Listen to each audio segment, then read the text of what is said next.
الحمد لله نحمده ونستعينه ونستغفره ونؤمن به ونتوكل عليه ونعوذ بالله من شرور أنفسنا ومن سيئات أعمالنا من يهده الله فلا مضل له ومن يضلله فلا هادي له وأشهد أن لا إله إلا الله وحده لا شريك له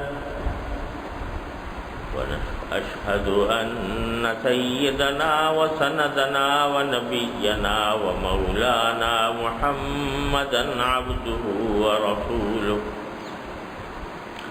صلى الله تعالى عليه وعلى آله وأصحابه وبارك وسلم تسليما كثيرا أما بعد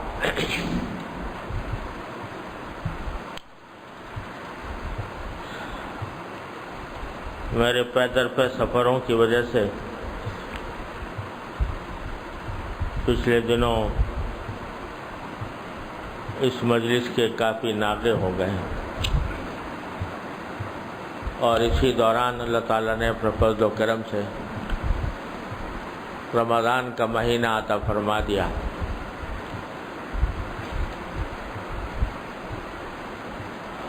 اللہ جل جلالہ کا جتنا شکر ادا کیا جائے کم ہے کہ اس نے ہمیں اپنی زندگی میں ایک اور رمضان کی نعمت سے نوازا۔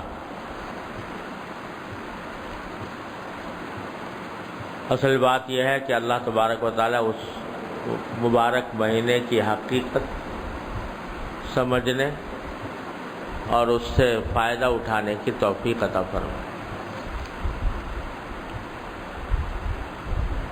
یہ اللہ جل جلالہ کا کرم ہے کہ بعض خاص دنوں کو یا بعض خاص زمانوں کو اللہ تبارک و تعالیٰ خصوصی فضیلت عطا فرما دیتے ہیں اور اس میں عبادت کو، اللہ تعالیٰ کی طرف رجوع کو زیادہ باعث اجر و ثواب بنا دیا جاتا ہے۔ ان ایام کو یا ان مہینوں کو یا ان دنوں کو کہا جاتا ہے کہ یہ زیادہ مبارک دن ہے، زیادہ مبارک ایام ہے، زیادہ مبارک مہینہ ہے، ورنہ حقیقت میں دیکھا جائے تو سارے دن اللہ تبارک و تعالیٰ کے بنائے ہوئے ہیں۔ ہر وقت اللہ تبارک و تعالیٰ کی تخلیق ہے، اسی کا ہے، ہر وقت اسی کا ہے، اسی کا دیا ہوا ہے، اسی کا پیدا کیا ہوا ہے۔ اور ظاہر کے اعتبار سے دیکھو تو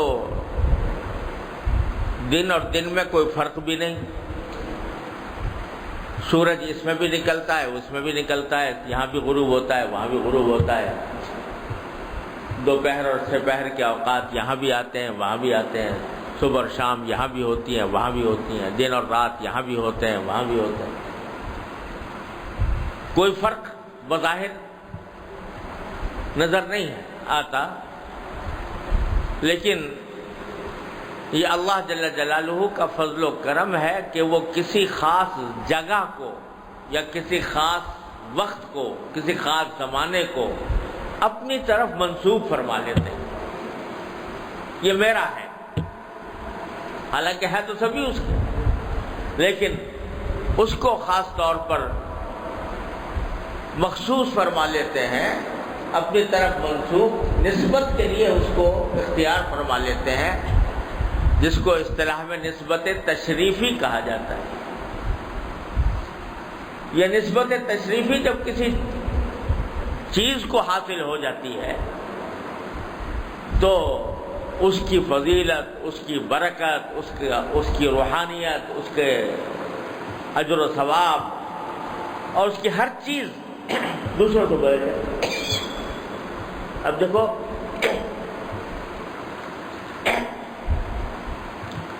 بیت اللہ شریف ہے، اللہ تعالیٰ کا گھر، وہی اینٹوں سے بنا ہوا، اور وہی اس میں اب اس میں سیمنٹ بھی لگنے لگا. پہلے گارا لگتا تھا، اب سیمنٹ بھی وہی، پتھر بھی وہی، اور انداز تعمیر بھی پرانا قدیم، اور انگڑھ پتھر، پلاسٹر بھی نہیں. تو دیکھنے میں تو ایک وہ دوسرے عام مکان کی طرح نظر آتا ہے، لیکن جب کہہ دیا اللہ جل جلالہ میرا ہے، یہ بیت اللہ ہے، میرا گھر ہے، تو بس یہ میرا کہہ دینے سے اس کی شان دیکھو کہاں سے کہاں پہنچ گئی. ایسا لگتا ہے کہ مقناطیس لگا ہوا ہے اور ساری دنیا سے انسانوں کو کھینچ رہا ہے. اس کی دلکشی میں، اس کے حسن میں، اس کے جمال میں، اس کے جلال میں، اس کی روحانیت میں، اس کی فضیلت میں، ساری دنیا کی حسین عمارتیں ہیچ در ہیچ، کیونکہ یہ کہہ دیا ہے میرا ہے. اس کو کہتے ہیں نسبت تشریفی. ایسا نہیں کہ اللہ تعالیٰ اس میں رہتے ہوں، اس گھر کے اندر اللہ تعالیٰ کا وہ مکان ہو، اللہ تعالیٰ کی رہائش وہاں پر ہو، کچھ بھی نہیں. صرف یہ کہہ دیا کہ میرا ہے. یہ نسبت تشریفی اللہ تبارک و تعالیٰ نے اس کو عطا فرما دی، تو اس کا مقام کہاں سے کہاں پہنچ گیا. گئے سے گیا انسان بھی، گئے سے گیا مسلمان بھی، جو عام حالات میں اللہ تعالیٰ کی طرف متوجہ نہ ہوتا ہو، اگر بیت اللہ شریف کا ذکر آ جائے، بیت اللہ شریف کے سامنے پہنچ جائے، اس کی دل کی کائنات پلٹ جاتی ہے اس نسبت تشریفی کی وجہ سے. تو اللہ تبارک و تعالیٰ جس جگہ کو، کسی زمانے کو، کسی وقت کو جب اپنی طرف منسوب فرما لیتے ہیں یہ میرا ہے، اور یا اس کو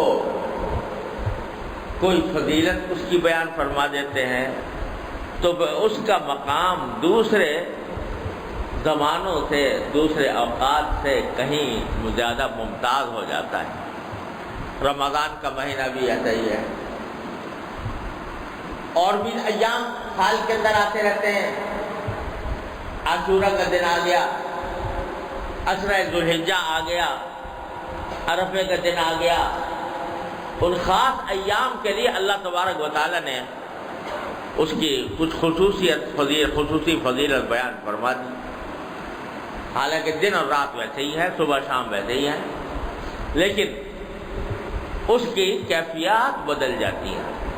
کیوں ہوتا ہے یہ جو اللہ تبارک و تعالیٰ وقتاً فوقتاً مختلف دنوں کے بارے میں، یا مختلف مہینوں کے بارے میں، یا مختلف عشروں کے بارے میں یہ فرما دیتے ہیں کہ ان کی خصوصیت، ان کی فضیلت دوسروں کے مقابلے میں زیادہ ہے،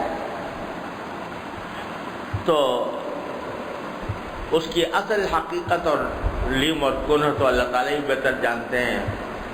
لیکن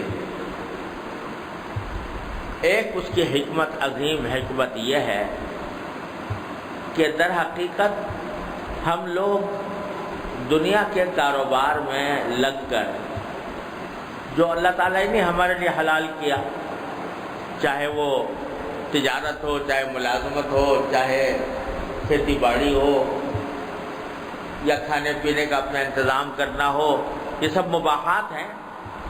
تو ہم لوگ جب ان مباحات کے اندر لگتے ہیں تو ان کی اندر خصوصیت ہے اپنے طرف کھینچنے کی. تو ہماری توجہات، ہمارے خیالات، ہمارے تصورات، ہماری امنگیں، ہمارے جذبے، ہماری آرزوئیں، وہ ان دنیا کے کاموں کی طرف زیادہ متوجہ ہو جاتی ہے، اور ان کے متوجہ ہونے کے نتیجے میں جو آخری منزل ہے آخرت کی، اور اللہ جل جلالہ کی بارگاہ میں حاضری کی، وہ نگاہوں سے اوجھل ہونے لگتی ہے. ایک پہیہ ہے جو چل رہا ہے زندگی کا، اور اسی پہیے کے اوپر ہماری زندگی چل رہی ہوتی ہے، اور خیال آخرت کا خیال، اللہ جل جلالہ کے سامنے پیش ہونے کا خیال، اللہ تبارک و تعالیٰ کے سامنے جواب دہ ہونے کا خیال، یہ مدغم ہو جاتا ہے، یہ ہماری دنیاوی زندگی کے کاروبار کے اندر مدغم ہو جاتا ہے، تو غفلت طاری ہونے لگتی ہے، غفلت طاری ہونے لگتی ہے۔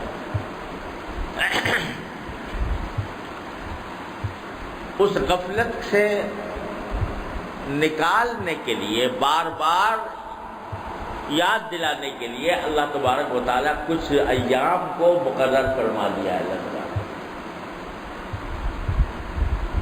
جو قرآن کریم فرماتا ہے الہاکم التکاثر، دنیا کی لذتیں اور راحتیں اور نعمتیں حاصل کرنے کی، زیادہ سے زیادہ نعمتیں حاصل کرنے کی فکر نے تم کو غافل بنا دیا ہے۔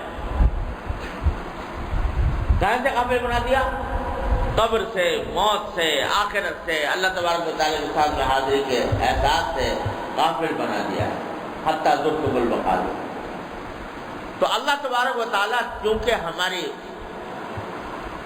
اس کاروبار میں، اپنے دنیاوی کاروبار کے اندر لگے رہنے کے نتیجے میں ہم غفلت کا شکار ہونے لگتے ہیں، تو مجھے تو ایسا لگتا ہے کہ جب یہ دن آتے ہیں اس قسم کے، تو گویا اللہ تبارک و تعالیٰ فرما رہا ہے ارے کہاں بھاگے جا رہے ہو، ادھر آؤ، اور اس طرف سے ہمارا کان پکڑ کے راستہ سیدھا کرنے کی طرف اللہ تبارک و تعالیٰ متوجہ فرما دیتے ہیں۔ تو وہ رمضان کا مہینہ در حقیقت اس کا سب سے بڑا عظیم مظاہرہ ہے کہ 11 مہینے لگے رہے ادھر ادھر، نماز بھی پڑھ لی مگر دھیان کہیں اور ہے، تلاوت بھی کر لی، معمولات بھی کچھ کر لیے، لیکن زیادہ زور ذہن کا، فکر کا، سوچ کا وہ لگا ہوا ہے دنیاوی کاروبار کے، اپنے دنیاوی ساز و سامان کے اکٹھے کرنے میں۔ تو اللہ تبارک و تعالیٰ فرماتے ہیں کہ ذرا تھوڑی دیر کے لیے، 1 مہینے کے لیے صحیح، وہ اپنا وہ فکر، وہ سوچ بدل کر آ جاؤ، اور اب فکر اس کی کرو کہ اس مہینے کے اندر اللہ تبارک و تعالیٰ کی طرف توجہ زیادہ ہو، اللہ تعالیٰ کا ذکر زیادہ ہو، اللہ تعالیٰ کی عبادتیں زیادہ ہوں۔ تو معلوم ہوا کہ در حقیقت یہ مہینہ صرف اتنی بات نہیں کہ روزہ رکھ لیا، تراویح پڑھ لی، سو گئے،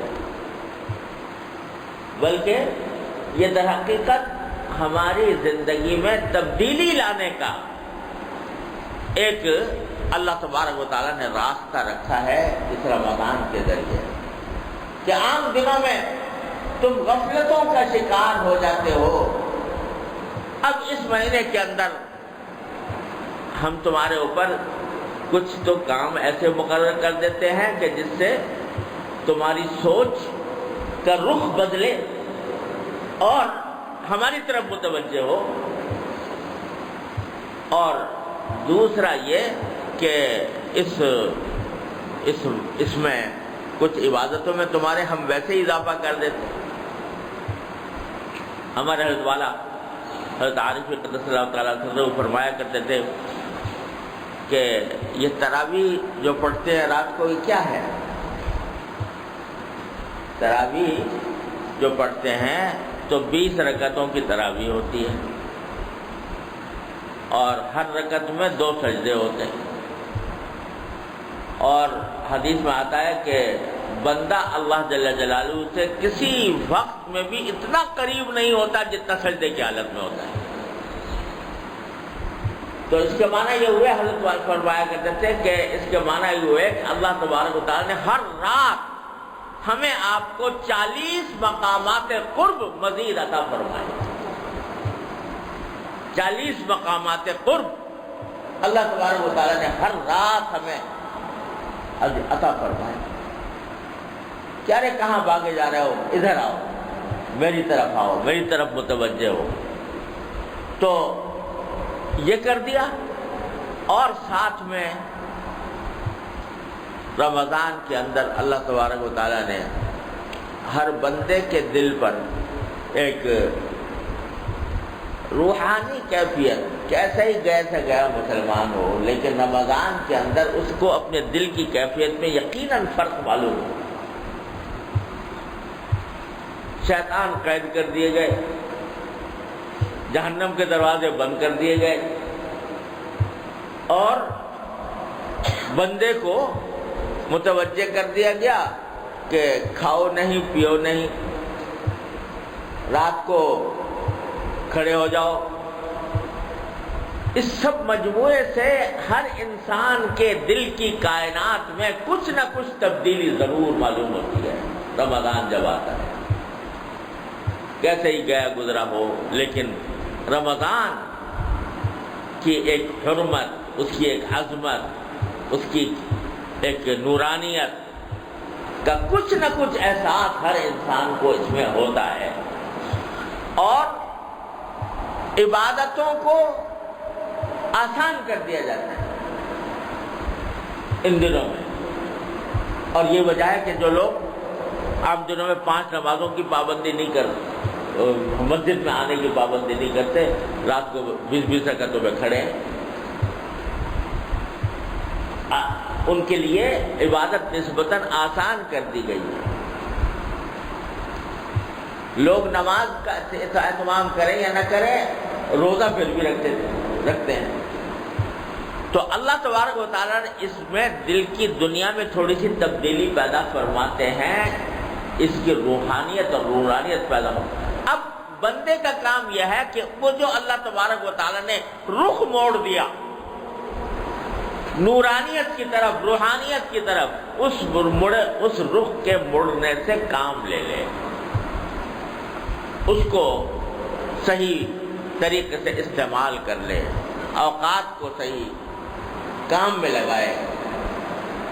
اور یہی وجہ ہے میں عرض کیا کرتا ہوں کہ بھائی رمضان کے مہینے کے اندر دوسری مصروفیات کو جتنا آدمی کم کر سکے وہ کر کے، اور جو خالص عبادات ہیں ان کی طرف زیادہ سے زیادہ متوجہ ہو۔ تو اس کا نتیجہ یہ ہوتا ہے کہ اللہ تبارک و تعالیٰ کے ساتھ تعلق میں اضافہ ہوتا ہے۔ جو آدمی ان عبادات کی طرف متوجہ ہوتا ہے، تعلق میں اضافہ ہوتا ہے۔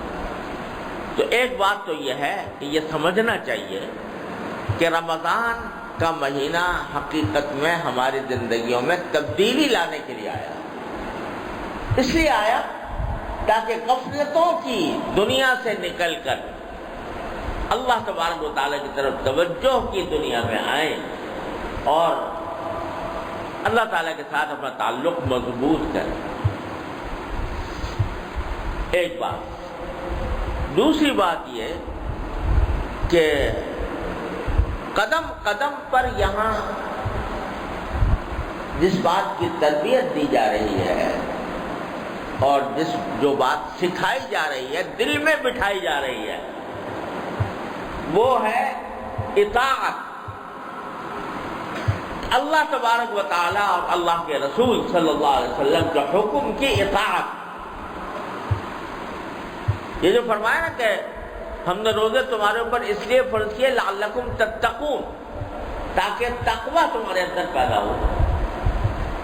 تقوی کیسے پیدا ہو رہا ہے؟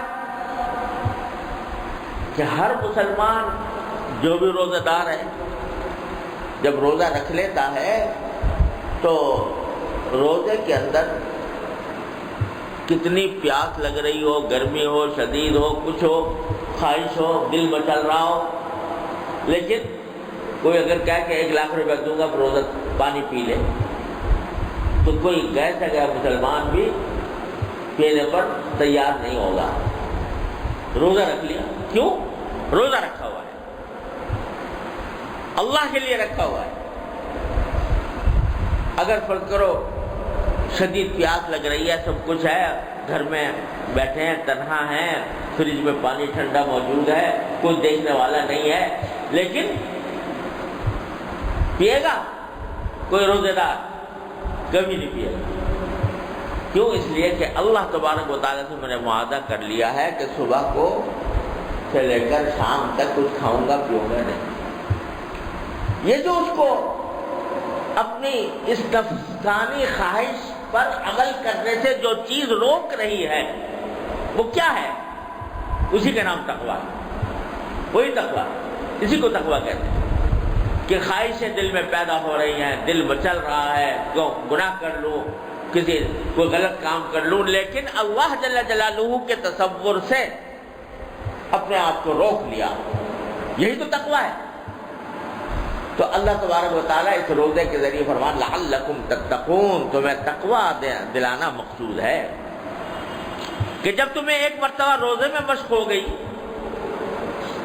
کہ نفس کی خواہش کے باوجود تم ایک کام سے رک گئے اللہ کی خاطر، تو کل کو بھی جب نفس کے تقاضے کسی گناہ پر آمادہ کریں تو اس وقت بھی تم یہ سمجھ لو کہ اس وقت تو میرے کھانے پینے کا روزہ تھا، میری نگاہ کا روزہ ہے، ساری زندگی ہے وہ نگاہ کا روزہ، زبان کا روزہ، کان کا روزہ، ہاتھ پاؤں کا روزہ، یہ زندگی بھر ہے کہ اس میں بسا اوقات نفسانی خواہشات نگاہ کو غلط جگہ ڈالنے پر آمادہ کریں گی، زبان سے غلط بات نکالنے پر آمادہ کریں گی، لیکن جس طرح تم وہاں کھانے پینے سے رک گئے تھے، نفسانی خواہشات پر عمل نہیں کیا تھا، اسی طرح اس جگہ پر بھی رکنا ہوگا۔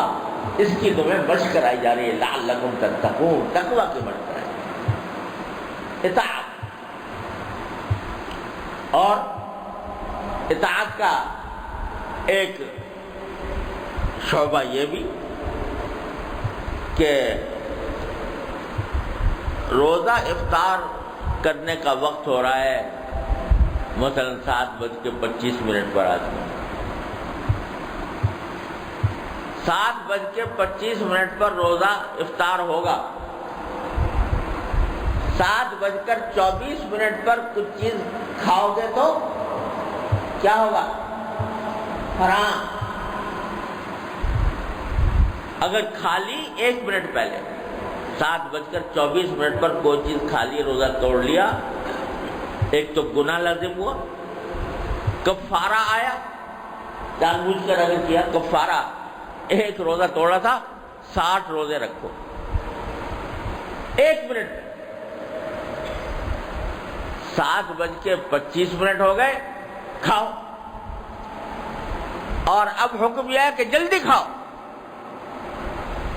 تعجیل الافطار، افطار کے اندر تعجیل کرنا افضل ہے، جلدی سے جلدی کھاؤ۔ 1 منٹ پہلے کھا رہے تھے تو اتنی بڑی سزا، 1 منٹ پہلے اتنی بڑی سزا، روزہ بھی گیا، کفارہ بھی لازم، گناہ بھی بہت بڑا، اللہ بچائے کیا کیا سزا ہے اس کی۔ 1 منٹ بعد اب کہیں کھاؤ اور جلدی کھاؤ، دیر نہ لگاؤ، تعجیل الافطار، افطار میں جلدی کرو۔ یہ کیا ہے؟ یہ بتایا جا رہا ہے کہ ارے نہ تمہارے کھانے میں کچھ رکھا ہے، نہ تمہارے بھوکا رہنے میں کچھ رکھا ہے، جو کچھ ہے ہمارے حکم کی اطاعت میں ہے۔ جب ہم نے کہا تھا کھانا نہیں تو کھانا حرام تھا تمہارے لیے، 1 منٹ پہلے حرام تھا، اور جب ہم نے کہہ دیا کھاؤ تو اب تمہاری عبادت اس میں ہے کہ کھاؤ، اب تمہاری فضیلت اس میں ہے کہ کھاؤ۔ اب اگر کوئی کہے جی میں تو اور تھوڑی دیر 1 گھنٹہ اور رکوں گا، 1 گھنٹہ اور، جب کھانے پینے سے رکنا ہی عبادت ہے تو 1 گھنٹہ اور صحیح، تو کہا کہ نہیں، اب اگر رکو گے تو ہمارے حکم کے خلاف ورزی ہوگی۔ جب ہم کہہ رہے ہیں کہ کھاؤ تو کھانا ہی لازم ہے تمہارے لیے، یہ اطاعت کا سبق دیا جا رہا ہے کہ اب کھانا ہی لازم ہے۔ جب ہم نے کہہ دیا اب تو بتا رہے حضور ہے کہ نہ بھوکا رہنے میں کچھ ہے نہ کھانے میں کچھ ہے، جو کچھ ہے ہمارے حکم میں ہے، ہمارا حکم آ جائے تو کھاؤ، کلوا واشربوا، حتى يتبين لكم الخيط الابيض من الخيط الاسود من الفجر. کھاؤ، خوب کھاؤ. اللہ اکبر. ہمارے حضرت حکیم الامت قدس اللہ تعالی سرہ نے ایک بات ارشاد فرمائی کہ بہت سے لوگ یہ کہتے ہیں روزے کے بارے میں کہ بھائی روزے میں آدمی روزہ تو رکھتا ہی ہے، لیکن جب افطار کرے، کھانا وانا کھانے کا وقت آئے رات کو، تو اس میں بھی کم کھائے. کیونکہ بعض بزرگوں نے یہ کہا، بزرگوں نے بھی یہ کہا بھی ہے، بعض علماء نے بھی لکھا، امام غزالی رحمۃ اللہ نے بھی لکھا کہ ارے بھائی اگر تم نے دن بھر تو کچھ کھایا پیا نہیں اور رات کو افطار سے لے کر سحری تک کا جو وقت تھا اس میں سب نوفا ٹوٹا برابر کر دیا، یعنی جو کچھ کمی ہوئی تھی وہ ساری کی ساری رات کے اندر پوری کر لی تم نے. تو جو روزے کا جو مقصد تھا کہ تھوڑا سا نفس کے اندر کمزوری آئے، کچھ نفسانی خواہشات میں کچھ کمی آئے کچھ، تو وہ تو حاصل نہ ہوا. تو اس لیے صرف اتنی بات نہیں ہے کہ دن میں نہ کھائے، بلکہ رات کو بھی جب افطار کرنا جائز ہوتا ہے، کھانا جائز ہوتا ہے، اس میں بھی ذرا احتیاط سے کام لے، زیادہ نہ کھائے. حضرت امام غزالی رحمۃ اللہ علیہ، ہمارے حضرت حکیم الامت قدس اللہ تعالی سرہ نے فرمایا کہ حضرت امام غزالی رحمۃ اللہ علیہ کا ذوق ہے، اور ذوق کے معاملے میں اگر اختلاف کر دیا جائے تو کوئی ایسی بات نہیں ہے. فرمایا کہ میرا ذوق تو اس کے برخلاف ہے. میرا ذوق یہ ہے کہ بھائی جب کہا گیا تھا کہ نہ کھاؤ تو نہ کھاؤ، جب کہہ دیا کھاؤ تو کھاؤ، خوب کھاؤ. اور یہ اطاعت کا مقتضی ہے. بہت زیادہ کھانا، بے تحاشا کھانا تو عام حالات میں بھی اچھا نہیں ہے، وہ رمضان ہو یا غیر رمضان ہو، کسی حالت میں بھی بے تحاشا کھانا تو کسی وقت بھی پسندیدہ نہیں ہے. لیکن رمضان کی وجہ سے رات کے وقت میں کھانے پینے سے میں کمی کرنا کہ رمضان ہے لہذا کمی کر رہے ہیں، فرمایا یہ مجھے سمجھ میں نہیں آتی بات. کیوں؟ اس لیے کہ حدیث میں آتا ہے، رسول کریم صلی اللہ علیہ وسلم نے ارشاد فرمایا کہ رمضان کے مہینے کے بارے میں کہ یزاد فیہ رزق المومن، مومن کا رزق اس میں زیادہ کیا جاتا ہے. اللہ تعالیٰ رمضان کے مہینے میں مومن کے رزق میں اضافہ کر دیتے ہیں.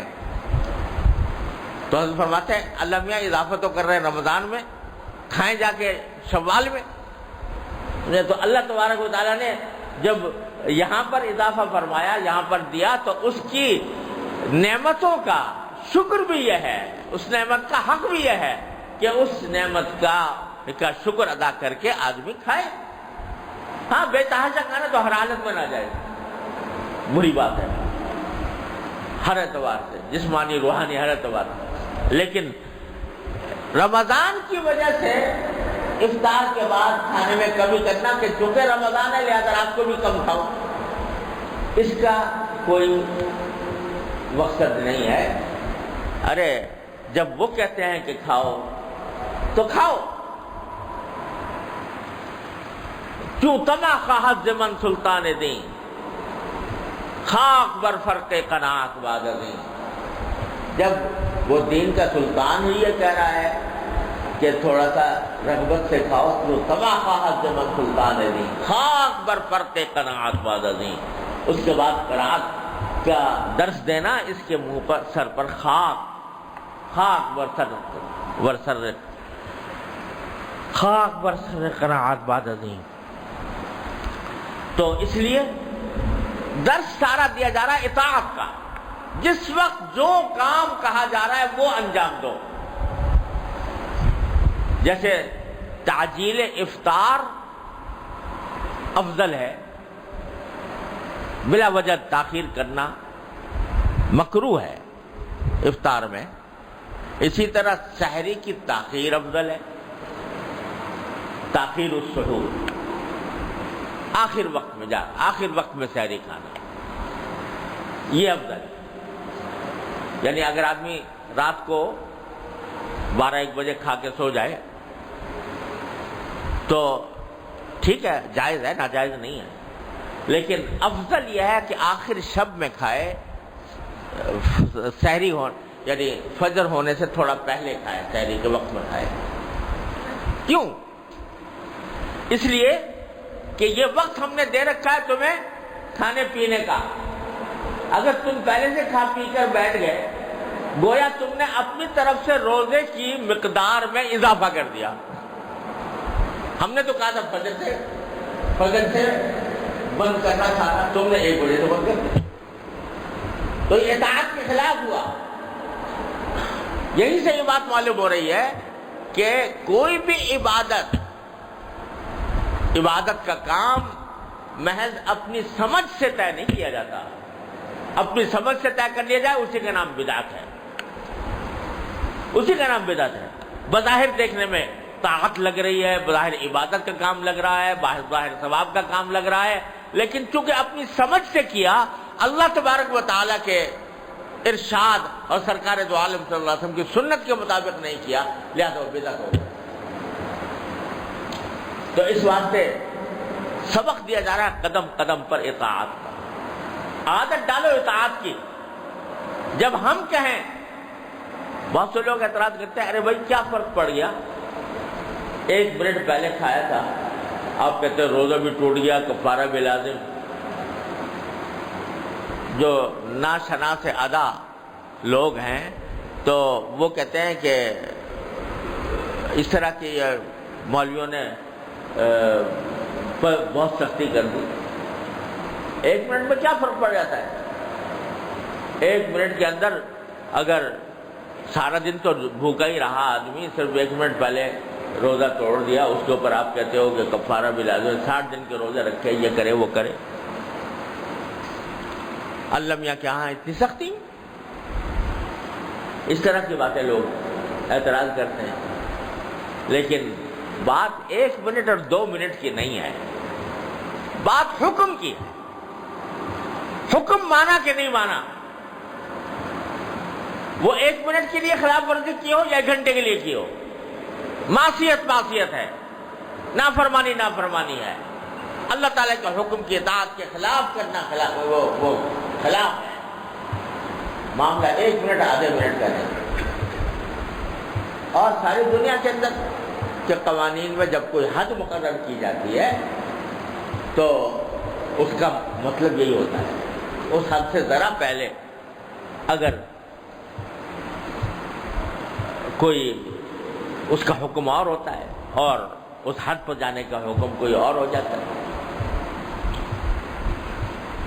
12 سال کی عمر کے بچے کا ٹکٹ پورا لگے گا مثلا، اب وہ 1 دن کم ہے یا 2 دن کم ہے تو آدھا، اور 2 دن کے بعد پورا۔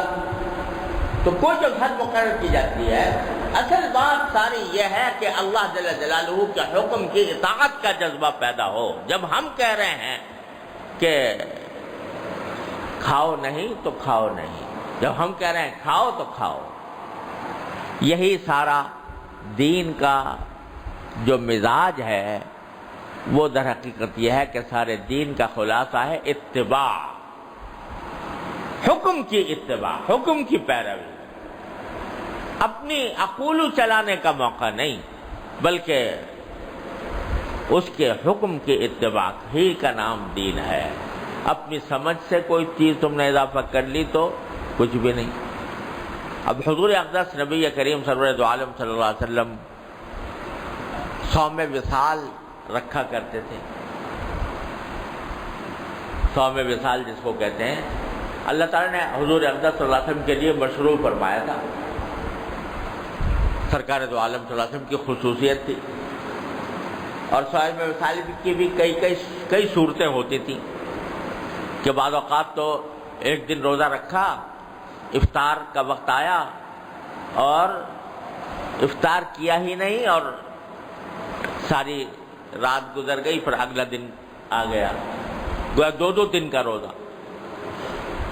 اور بعض اوقات یہ ہوتا تھا کہ افطار کے وقت میں تھوڑا سا افطار کر لیا، پھر روزہ شروع ہو گیا، اور بعض صورتیں میں ایسا بھی ہوتا تھا کہ افطار کیا اور سحری تک روزہ چلا، مختلف صورتیں ہوتی ہیں، لیکن یہ صرف سرکار دو عالم صلی اللہ علیہ وسلم کے لیے تھی، آپ کے حضور کے تھے، آپ کو کے لیے مشروع کیا گیا تھا۔ صحابہ کرام کو اجازت نہیں تھی کہ وہ صوم وصال رکھیں، کئی دن کے روزے ملا کر رکھیں۔ حضور اقدس صلی اللہ علیہ وسلم نے رکھے تو کسی صحابی نے بھی رکھنے شروع کر دی کہ حضور رکھ رہے ہیں، یقین فضیلت کی چیز ہوگی، لہذا انہوں نے بھی رکھنا شروع کر دیا۔ تو آپ نے منع فرمایا کہ نہیں، تم نہیں رکھو، تمہارے لیے نہیں ہے۔ یطعمونی ربی ویسقینی، میرا پروردگار مجھے کھلاتا پلاتا رہتا ہے، تمہیں میری نقل کرنے کی ضرورت نہیں، تمہیں جو حکم ہے اس وقت افطار کر دیا کرو۔ تو منع فرما دیا۔ بعض صحابہ کرام اس کے باوجود یہ سمجھے کہ حضور نے ہماری شفقت کی وجہ سے منع کیا ہے، کہ بھئی ان کو مشقت نہ ہو، اس لیے منع کیا ہے، کوئی ناجائز بات نہیں۔ تو شفقت کی وجہ سے کہ بھئی ان کو زیادہ لمبا روزہ رکھنے میں تکلیف ہوگی، اس وجہ سے منع کیا ہے، تو اس لیے فرما دیا۔ اس لیے بعض صحابہ نے پھر بھی رکھنا شروع کر دیا۔ تو سرکار دو عالم صلی اللہ علیہ وسلم نے اس پر ناراضگی کا اظہار فرمایا صحابہ کرام کے لیے۔ حالانکہ بظاہر دیکھو نیت بھی درست، اللہ تعالیٰ کے لیے روزہ رکھ رہے ہیں، وہی روزہ جو دن بھر میں رکھا تھا اس کو مزید آگے بڑھا دیا، وہی چیز جو عبادت تھی اس کو عبادت کے مقصود تھا، نیت بھی درست تھی، لیکن اس پر ناراضی کا اظہار فرمایا سرکار دو عالم صلی اللہ علیہ وسلم نے۔ کیوں؟ اس لیے کہ یہ حکم کی خلاف ورزی۔ تو معلوم ہوا کہ دین میں اصل چیز اتباع ہے، کس وقت کیا مطالبہ ہے مجھ سے اور کس وقت مجھے کیا کرنا ہے، اس کا بارے میں کیا حکم ہے، یہ ہے اصل چیز۔ دل میں خود شوق آ گیا کسی بات کا کہ فلاں کام کروں، فلاں عبادت کروں، اگر وہ حکم کے مطابق نہیں ہے تو وہ تمہاری عبادت ایک دمڑی کی قیمت نہیں رکھتی۔ بظاہر دیکھنے میں عبادت لگ رہی ہے، حقیقت میں کچھ عبادت نہیں ہے، کیونکہ اتباع کے مطابق نہیں ہے، اطاعت کے تحت نہیں آ رہی۔ تو یہ سبق ہیں جو اللہ تبارک و تعالی ہمیں آپ کو دے رہے ہیں اس رمضان المبارک کے مہینے میں۔ ایک تو غفلت سے نکال کر یہ تذکیر کا ایک زمانہ ہے جو اللہ تبارک و تعالی نے عطا فرمایا، دوسرا تقوی کی تربیت دی جا رہی ہے، اطاعت کی تربیت دی جا رہی ہے، اپنے آپ کو اطاعت کا خوگر بناؤ، فرما برداری کا خوگر بناؤ۔ جب یہ مقاصد ہیں تو بھائی اس رمضان کے مہینے میں کوشش کرے آدمی کہ عبادات کے اندر کا اضافہ ہو عام دنوں کے مقابلے۔ جتنے پہلے نمازیں پڑھتے تھے اس میں زیادہ پڑھیں، عام دنوں میں تہجد کی اگر توفیق نہیں ہوتی ان دنوں میں کر لیں تمام، عام دنوں میں اگر اوابین مغرب کے بعد پڑھنے کی توفیق نہیں ہوتی ان دنوں میں کر لیں، عام دنوں میں اگر اشراق چاش پڑھنے کی توفیق نہیں ہوتی ان دنوں میں پڑھ لیں، اور تو اپنی عبادات میں اضافہ کریں اور تلاوت قرآن میں اضافہ۔ حضور اقدس صلی اللہ علیہ وسلم ہر سال حضرت جبریل امین علیہ السلام کے ساتھ دور فرمایا کرتے تھے قرآن کریم۔ شہر رمضان الذی انزل فیہ القرآن، شہر رمضان کی بڑی خصوصیت اللہ تعالیٰ نے فرمائی کہ قرآن نازل ہوا اس میں، تو قرآن کریم سے اس کو خاص مناسبت ہے۔ جتنی زیادہ سے زیادہ تلاوت عام دنوں کے مقابلے میں جتنی زیادہ سے زیادہ تلاوت ہو وہ کرے، چلتے پھرتے ذکر چلتے پھرتے اٹھتے بیٹھتے بھی ذکر اور دعاؤں کی کثرت. خاص طور سے تیسرا کلمہ سبحان اللہ والحمد للہ ولا الہ الا اللہ واللہ اکبر ولا حول ولا قوۃ الا باللہ العلی العظیم، یہ زبان پر رہے چلتے پھرتے اٹھتے بیٹھتے. اور دعاؤں کی کثرت. فرما رہے ہیں کہ رات کے وقت میں ہمارا منادی آواز لگاتا ہے، یا باغی الخیر اقبل و یا باغی الشر اقصر. روز منادی پکار رہا ہوتا ہے. یہ کیوں پکارا جا رہا ہے؟ اس بات کے لیے پکارا جا رہا ہے میری طرف آ جاؤ، مجھ سے مانگو، مجھ سے مانگنے کی عادت ڈالو. یہ منادی اس لیے پکار رہا ہے کہ دعا مانگنے کی عادت پڑے تمہیں. رات ہو، دن ہو، صبح ہو، شام ہو، چلنا ہو، پھرنا ہو، اٹھنا ہو، بیٹھنا ہو، کچھ نہ کچھ تمہارا دل اللہ تعالیٰ سے مانگ رہا ہو. یا اللہ یہ کر دے، یا اللہ یہ کر دے، یا اللہ یہ کر دے. مانگتے رہو. جتنا مانگو گے اللہ جل جلالہ، جتنا مانگو گے اتنا ہی اللہ تبارک و تعالیٰ کے ساتھ تعلق مضبوط ہوگا، علاقہ بڑھے گا، اور اس علاقے کے بڑھنے کے نتیجے میں انشاءاللہ تم اللہ تعالیٰ کی حفاظت میں آ جاؤ گے. تعلق مع اللہ جڑ ہے، کنجی ہے ہر شر سے بچنے. تو اللہ تعالیٰ کی حفاظت میں آ جاؤ. تو خوب اللہ تعالیٰ سے کہ ذکر، اللہ تعالیٰ کی سے دعا مانگتے رہنے کی عادت ڈالو. اور یہ دعا بہت کیا کرو. اللہم واقعتاً کواقعۃ الولید. سرکار دو عالم صلی اللہ علیہ وسلم نے کیا کیا دعائیں سکھائی ہیں عظیم. مناجات مقبول تو روزانہ پڑھائی کریں، اس میں ساری دعائیں ہیں، الحزب العظم میں، اس میں. لیکن یہ ایک مختصر سی دعا ہے جو سرکار دو عالم صلی اللہ علیہ وسلم نے سکھائی. اللہم واقعتاً کواقعۃ الولید. چلتے پھرتے اٹھتے بیٹھتے زبان پر، زبان تر رہے اس دعا سے. اے اللہ ایسی حفاظت فرمائیے جیسے بچے کی حفاظت کی جاتی ہے. اس طرح بچا لیجئے مجھے، گناہوں سے بچا لیجئے، حادثات سے بچا لیجئے، سانحات سے بچا لیجئے. اس طرح بچا لیجئے جیسے بچے کو بچایا جاتا ہے. جیسے بچے کو ماں باپ اس کو مختلف حادثات سے بچاتے ہیں، اس طرح اے اللہ مجھے بچا لیجئے، گناہوں سے بچائیے، اپنی نافرمانیوں سے بچائیے، غفلتوں سے بچائیے، حادثات سانحات سے بچائیے. اللہم واقعتاً کواقعۃ الولید، اللہم واقعتاً کواقعۃ الولید. بس یہ پڑھتے، دعائیں مانگتے، اللہ تعالیٰ کا ذکر کرتے، یہ مہینہ گزار دو. تو وعدہ بھی ہے کہ من سلم لہ رمضان سلمت لہ السنہ. رمضان سلامتی سے گزر جائے تو سال انشاءاللہ سلامتی سے گزرے گا. یہ حدیث میں ایک طرح سے وعدہ فرمایا گیا. تو بس اس کا کچھ نظم اوقات بنا کر صبح شام، صبح سے لے کے شام تک کے اوقات کا ایسا نظم اوقات کہ جس میں اپنے فرائض بھی انجام دیجیے آدمی، اور اس کے ساتھ ساتھ اپنی عبادات میں بھی اضافہ کر دے، اللہ تعالیٰ کے ساتھ تعلق میں اضافہ کر دے، تلاوت میں اضافہ کر دے اپنے ذبح.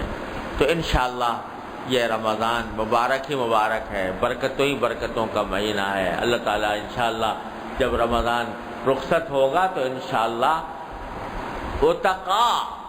اتقائے رمضان میں اللہ تعالیٰ شامل ان لوگوں میں کہ جن کی گردنیں رمضان کے مہینے میں جہنم کے عذاب سے آزاد کی جاتی ہیں، ان میں اللہ تبارک و تعالیٰ شامل فرما لے. اللہ تعالیٰ مجھے آپ کو سب کو اس کی توفیق عطا فرمائے. اللہم صلی علی سیدنا مولانا محمد وعلی آل سیدنا مولانا محمد کما صلیت علی ابراہیم وعلی آل ابراہیم انک حمید مجید. اللہم لک الحمد حمدا دائما مع دوامک ولک الحمد حمدا خالدا مع خلودک ولک الحمد حمدا لا منتہا لہ دون مشیئتک ولک الحمد حمدا لا یرید قائلہ الا رضاک ولک الحمد حمدا عند کل طرفۃ عین وتنفس کل نفس. اللہم صلی علی سیدنا مولانا محمد وعلی آل سیدنا مولانا محمد کما صلیت علی ابراہیم وعلی آل ابراہیم انک حمید مجید. ربنا ظلمنا انفسنا وان لم تغفر لنا وترحمنا لنكونن من الخاسرین. ربنا آتنا فی الدنیا حسنہ وفی الآخرۃ حسنہ وقنا عذاب النار ربنا اغفر لنا ذنوبنا وإسرافنا فی امرنا وثبت اقدامنا وانصرنا على القوم الكافرين یا ارحم الراحمین یا غیاث المستغیثین یا امان المستجیرین یا مجیب دعوت المضطرین، اپنے فضل و کرم اپنی رحمت سے ہمارے گناہوں کو معاف فرما دے یا اللہ، ہماری مکمل مغفرت فرما یا ارحم الراحمین یا غیاث المستغیثین، اپنے فضل و کرم سے ہماری مکمل مغفرت فرما دے یا اللہ، ہمارے گھر والوں، متعلقین، احباب سب کی مکمل مغفرت فرما یا اللہ، ہماری شامت اعمال کو ہم سے دور فرما دے یا اللہ، ہماری شامت اعمال کو ہم سے دور فرما دے یا اللہ، اپنی رحمت سے ہمیں اپنی رحمت عطا فرما یا اللہ، اپنے غضب سے، اپنے قہر سے اللہ ہماری حفاظت فرما یا ارحم الراحمین۔ اللہم انا نعوذ بک منک، اللہم انا نعوذ بک منک لا نحصی ثناء علیک، اللہم لا ملجا ولا منجا منک الا الیک یا اللہ، یا ارحم الراحمین، اپنے فضل و کرم سے اپنی پناہ عطا فرما یا اللہ، ہر طرح کے شر سے، فتنے سے، حادثات سے، سانحات سے، معصیتوں سے، منکرات سے یا اللہ اپنی پناہ عطا فرما یا اللہ، اپنی پناہ عطا فرما یا اللہ، اپنی پناہ عطا فرما یا اللہ، ہم سے راضی ہو جائیے۔ اللہم لک العتبی حتی ترضی، اللہم لک العتبی حتی ترضی ولا حول ولا قوة الا بک، اللہم لک العتبی حتی ترضی ولا حول ولا قوة الا بک یا اللہ، ہمارے اوپر، عالم اسلام کے اوپر یا اللہ مختلف قسم کی اس وقت جو مصائب اور شدائد آئے ہوئے ہیں یا اللہ، ہمیں ڈر ہے کہ یا اللہ یہ آپ کے عذاب کا حصہ نہ ہو یا اللہ، اپنے رحمت سے عذاب ہم سے ہٹا دیجئے یا اللہ، اپنے رحمت سے اپنا قہر ہم سے ہٹا دیجئے، اپنا غضب ہم سے ہٹا دیجئے اللہ، راضی ہو جائیے یا اللہ، اپنے رحمت سے راضی ہو جائیے، ہمیں اپنے کو راضی کرنے کے طریقے عطا فرما دیجئے یا اللہ، اپنے رحمت سے۔ اللہم انا نسألک رضاک والجنہ، اللہم انا نعوذ بک، اللہم انا نعوذ برضاک من سخطک وبمعافاتک من عقوبتک ونعوذ بک منک لا نحصی ثناء علیک انت کما اثنیت علی نفسک یا اللہ، ہمارے شہر سے اور ہمارے ملک سے گرمی کی شدت دور فرما دیجئے یا اللہ، باران رحمت عطا فرما دیجئے یا اللہ، باران رحمت عطا فرما دیجئے یا اللہ، باران رحمت عطا فرما دیجئے یا اللہ، جن گناہوں کے پاداش میں اے اللہ ہم یہ سختیاں اٹھا رہے ہیں یا اللہ، اپنی رحمت سے ان گناہوں کو معاف فرما دیجئے یا اللہ، ہم ساری امت کی طرف سے استغفار کرتے ہیں، اپنی رحمت سے معاف فرما دیجئے، اپنی رحمت سے معاف فرما دیجئے یا اللہ، معاف فرما کر باران رحمت عطا فرما دیجئے یا اللہ، یا ارحم الراحمین، جو لوگ بیمار ہیں انہیں شفائے کامل و عاجل عطا فرما، جو تنگ دست ہیں ان کے تنگ دستی کو دور فرما، جو مقروض ہیں ان کے قرضوں کی ادائیگی کا سامان فرما، جو بے روزگار ہیں ان کو حلال واسع روزگار عطا فرما یا اللہ، ہر طرح کے شر سے، فتنے سے، معصیتوں سے، منکرات سے ہمارے گھر والوں، متعلقین، احباب سب کی حفاظت فرما یا اللہ، تمام حاضرین کو ان کے تمام جائز مقاصد میں کامیابی عطا فرما یا اللہ، سب کی پریشانیوں کو دور فرما، سب کی مشکلات کو آسان فرما۔ ربنا تقبل منا انك انت السميع العليم وتب علينا انك انت التواب الرحيم وصلى الله تعالى على خير خلقه سيدنا مولانا محمد وعلى اله واصحابه اجمعين آمين برحمتك يا رب۔